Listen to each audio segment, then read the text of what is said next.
one who looked like a man, and another one would say his name. Who do you read? Yeah. As for Mark 2, I still hold by what I said earlier, that when you read the Synoptic Gospels, you have to read the three in combination to understand the whole episode. Mostly, we see that Matthew and Luke have improved upon Mark. But sometimes you notice some clarifications that are important and is found, for example, in Matthew's Gospel, Matthew being the most Jewish of the three Gospels. So Matthew preserves often the Jewish understanding of the episode. In this case, Matthew has the people praise God who has given such authority to men. So the conclusion from Matthew's description is that in the end, people understand that what Jesus has just done here is something that theoretically men can do with authority from God. So there's no conclusion here that somehow Jesus is God and he alone has some unique authority that no one else could possess. So I think I would leave it at that. Yes, sir. Can I ask your thoughts about the crucifixion, that perhaps Jesus didn't die?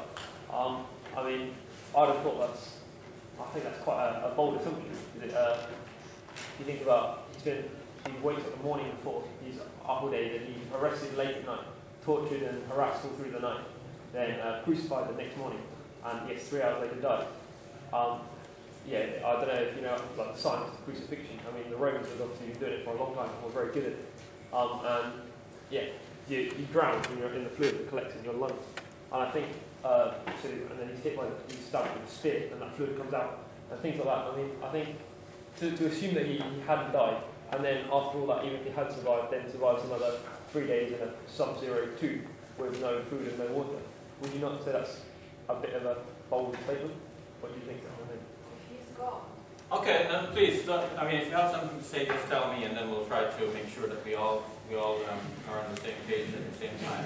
So, if one reads the Gospels with all of the details that they say and takes every detail that they give you as fact, well then one would conclude what the Gospel writers themselves concluded, that Jesus definitely died and then he rose from the dead. And that's the whole point. The Gospel writers are trying to prove that to us. They're trying to prove that Jesus died. But think about the spear wound for a moment. And think about when it occurs. So you have in Mark, Matthew, and Luke, Jesus expires. He breathes his last, after his last cry. Well then, by comparison, when is the last cry given in the Gospel according to John? That's when he says, "It is finished." Those are his last words. And it is after that one of the soldiers eventually comes to spear him in the side. It's after these last words, after he's obviously dead. So this soldier, according to John's Gospel now, prods Jesus to see if he might respond. It's not the coup de grace to finally kill him. It's a prod. And John is highly symbolic here. He wants the blood and water to come out from the side, not for any of the physical reasons you described, but for this symbolism. Because for John's Gospel, out of Jesus flows living water. So he's going to show us how it's done here. Living water is going to flow out from Jesus. That's the point about the water. It's not the science of and medical details about the pericardium and where the water collects and so on. But notice something that's more important here. In Mark, Matthew, and Luke, there were 3 hours of darkness straight, from 12 noon to 3 o'clock in the afternoon. 3 hours of darkness. Luke says the sun had eclipsed. Now what would happen in those 3 hours? What's the reaction of the people? This is not mentioned, right? One has to think about that. So there's 3 hours of darkness straight. So if this was an episode of 24, here the image on your TV screen would break up into subsections. You have one section, Pilate is wondering with his advisors, what have we done here? In another subsection you would have the disciples of Jesus gathering and asking, what's the meaning of all of this? Another section, the Jews are gathering and thinking, what have we done here? We crucified the wrong man. Look, the entire cosmos are mourning for this guy. And then, that's not the end of it. When Jesus lets out his last cry, what happens to the earth? The earth is split.